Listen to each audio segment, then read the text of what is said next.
over the past 10 years, I've really been probably more involved with donating to communities building skate parks.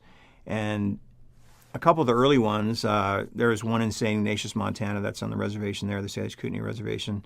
And you notice, you see like the kids that are there every day aren't the kids that have great home life, and you see the commute. That's, you know, the skate park, it helps provide their community and provides their peer group, and it's sort of, I don't know, it basically keeps the kids out of trouble, and it gives them something to be good at and something to get propped up by their community, and it provides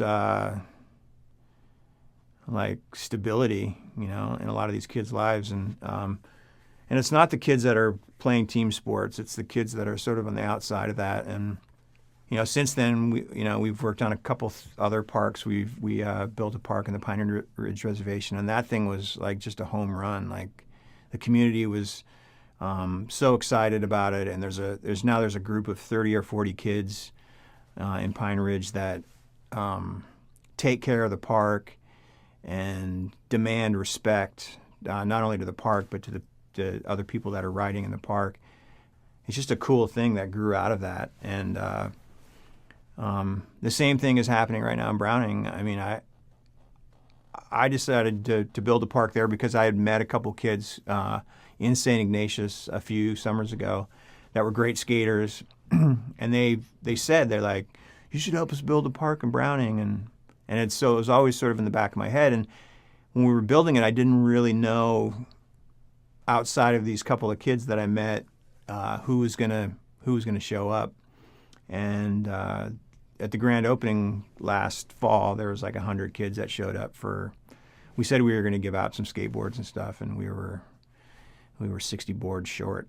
So, and you know, at one point there was probably 80, 90 kids like skating in this park, and it's a 15,000 square foot park, but it's probably should be twice as big, you know. And this is for a community of 3,000 people. So there's so much about the Blackfeet culture that's so amazing. There's the history, and there's the language, and I sort of feel like this can sort of help bring that young community back together, because there's so many things that are going wrong there too, like obesity and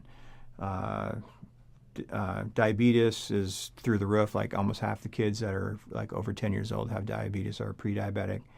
And so it's not only is it giving them this community to sort of like grow and find self-esteem, but it's also like getting them just physically outdoors and getting them active and getting them outside, which is, you know, it's the nature of their people, you know, is to be outside. They're nomadic. So their history is 100 years ago, they were outside all the time. But it's a good thing, you know. It's a really, you know, you never know how good it's going to be until the concrete's in the ground and kids show up. But it's been great.